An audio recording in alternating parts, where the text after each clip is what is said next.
been raining a bit here at Ahimsa, a lot. Our water channels are working. The ducks are having a right good party, and Sparkle, one of our new chickens, seems to like puddles. Don't you, Sparkle? Hey? So I just wanted to show you the channels that we've dug last year in November. Still holding up well. As you can see, it's coming down into here, making a pond there.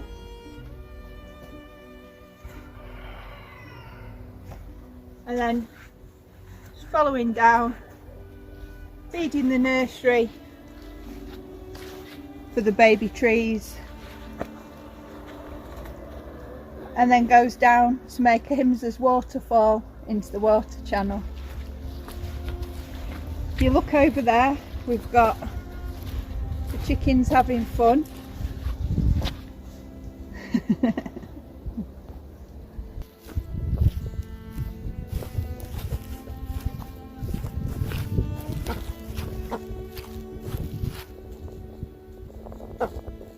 you look over towards the back, the babies are having the first day out.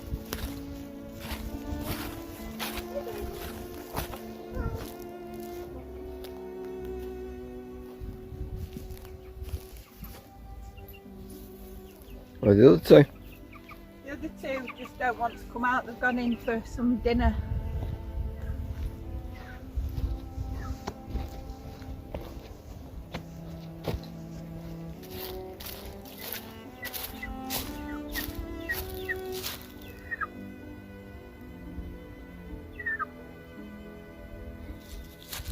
We've got the bit of roof here. It's been very, very windy, and with it raining so much, we've put the roof over the top of the nursery, and we put big logs on top of the roof to stop it blowing off in the wind. We've also done a bit of filling in holes with some leaf litter and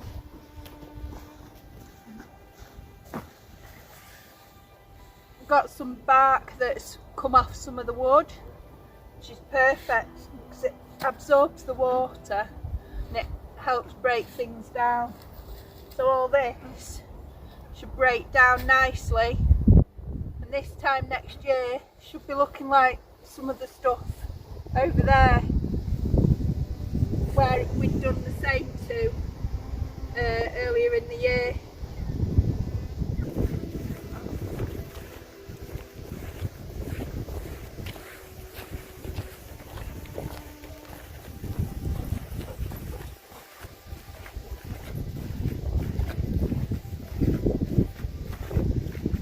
As you can see, the water channel's full.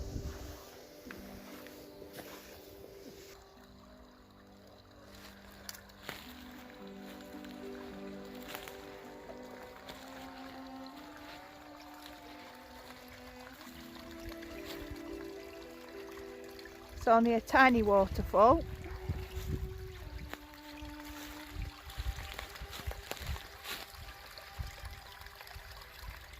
It's a very pretty one. That's where the water comes into the water channel.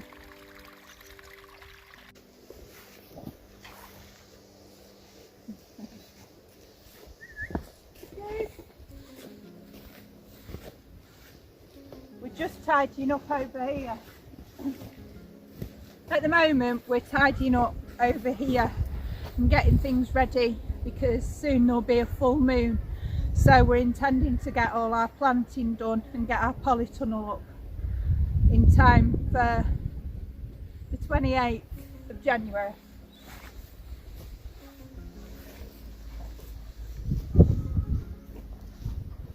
Hi guys! Hi ladies! Say hello, Joe. Joe and his girls. He's got another two now, another two. The one over there. How's your girls getting on? Hey? Really? Are they all right? You sorting them out, Joe? Yeah? Okay.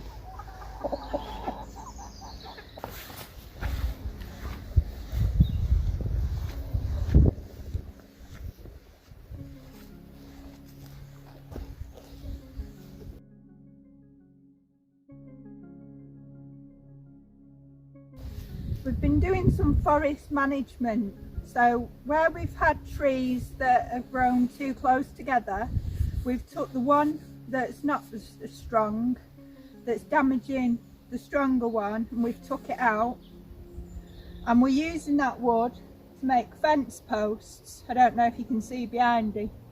The thick ones are for fence posts, the not so thick ones are for firewood, and the thin ones get dried out and chipped, ready for mulching all our beds.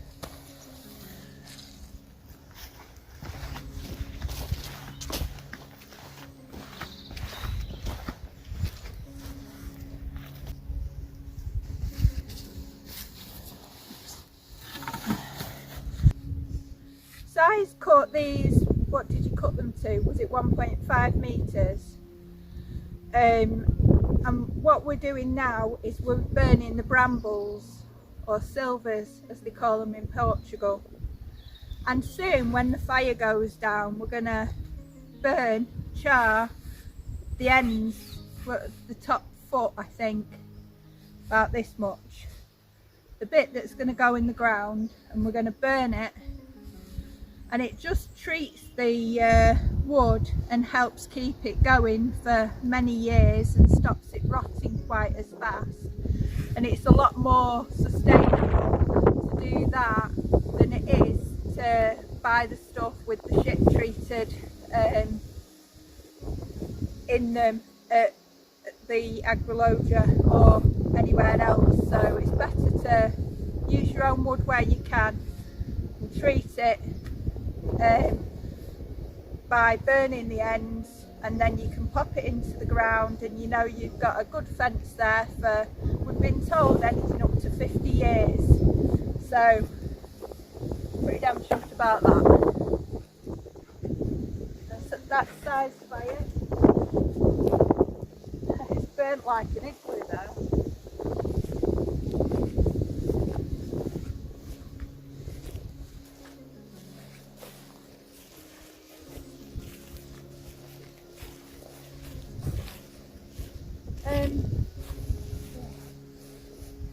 This is one of our hammock trees. It's a nice strong tree, and we hang off the hammock in, well, any time that we get an opportunity. Well, what we've done is we've chopped off any of the branches below a certain height, and we've put them for mulching, but it helps the tree divert its energy into being a tree and less like being a bush. So we've done that for, well, we've done that for most of the trees. We've not done all of them yet, but it is a work in progress. I'll just take you over to show Si's amazing oak tree.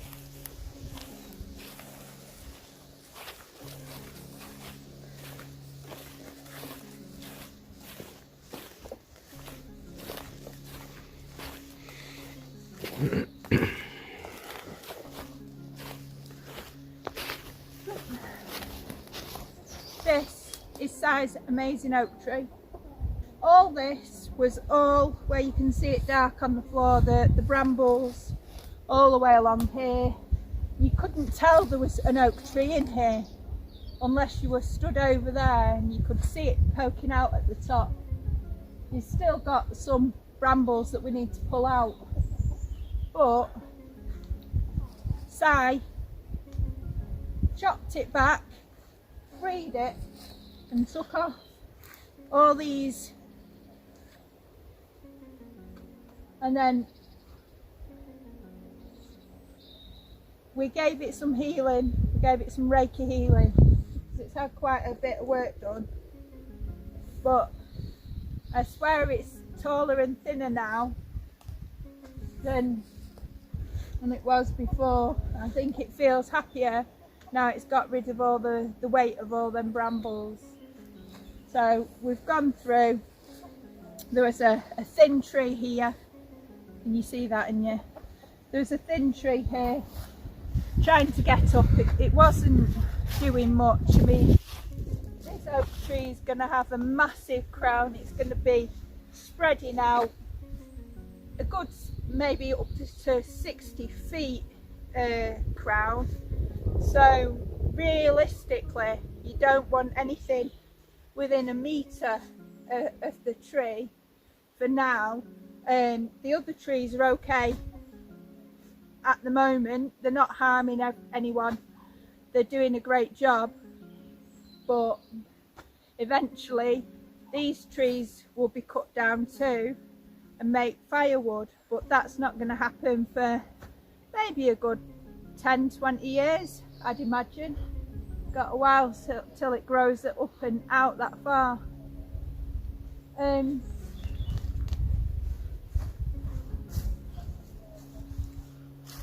You just check out in here, we've got 2 girls that have come and moved in with Vlad and Cindy.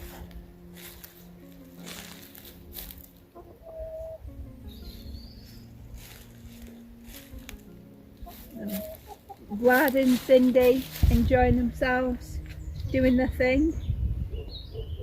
And then you can see one rabbit there behind Cindy. There's one over there fast asleep, one behind there. Oh yeah, sleeping near the broom. So the rabbits are all having fun, and even the rabbits come and run at you when you bring the food down. Now there's plenty to eat anyway, but they know that we bring them treats like carrot and cabbage, and they were fighting over it. Well, they weren't fighting, were they? They're sharing. They were sharing. They were struggling, but they did share an apple. So this is the raised bed we were doing before, and if you remember, we put in some bedding, and then we put in the compost that Si took out at the water channel, and now we've put another layer on of animal bedding because we clean them out once a week, and then we pop the animal bedding into here. So it nicely bulks up the raised beds, and it means that when we do use compost on the top layer, it won't take quite as much to fill it all up. No, you coming over? No. What? Scooby? You coming solo? Yeah.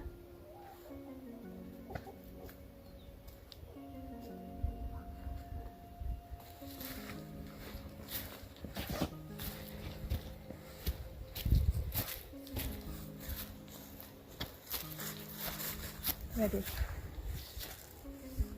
While we've been clearing up, we've been finding things that we can't turn into firewood, we can't mulch, and we was thinking, what do we do with them? Well, it's important you give something back, you don't just take. So we've created this log pile especially for a little bug house. So I'd imagine there's lots of bugs and things going to move in here, as well as the lovely fungi that we can see growing on some of the logs. It really is very pretty. Look at it right at the edge there.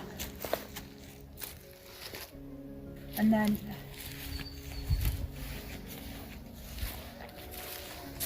these, you see, we don't want to, we don't want to burn everything.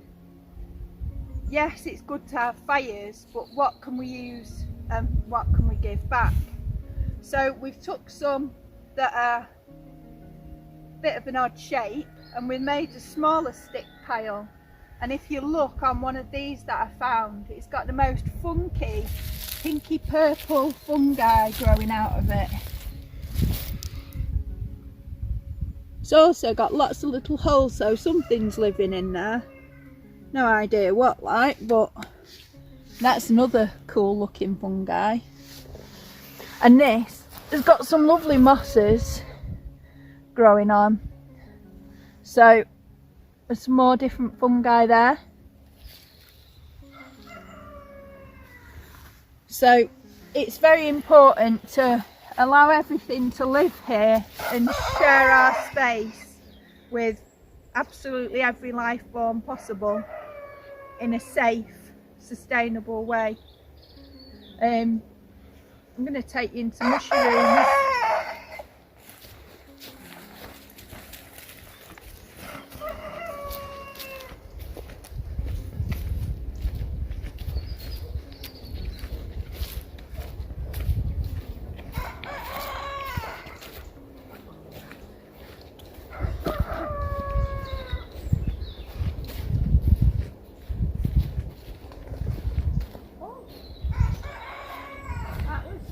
Biggish and fluffy. I wonder what it was.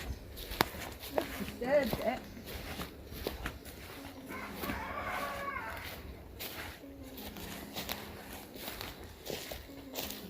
So this is work in progress. This is one of the clearings in, we call it mushy rooms. Round about October, November, this place is teeming with mushrooms, and it's really amazing the amount of types of fungi and things that there are here. So any of the big logs we've brought in because we want to cultivate mushrooms. So we've got this one here at size feet, and it's got some really cool fungi on already. Got some here.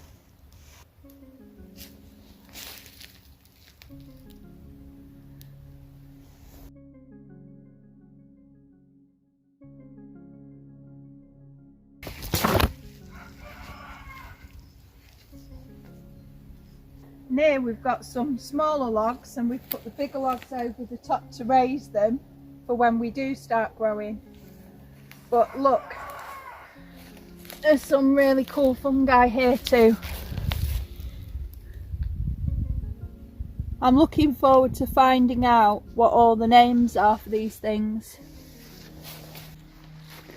This is Si. We've got the well, he's got the fire down now. The last bits. You're going to say how you're going to do the fence posts.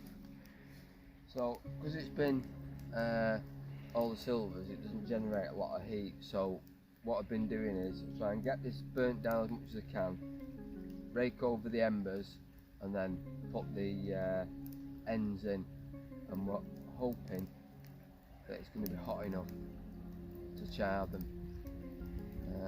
No. And it'll be hot enough to char them. That's better. So, part 2 to come.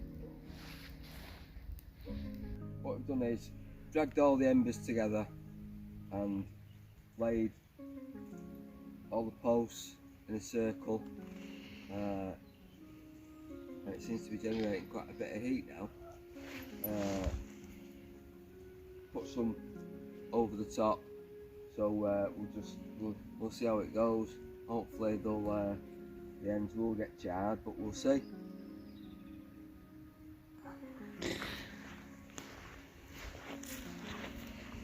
It's very pretty, very artistic. Is it a flower or a sun? It's a sun. You can't tell from the burning heat. That gives it away, doesn't it?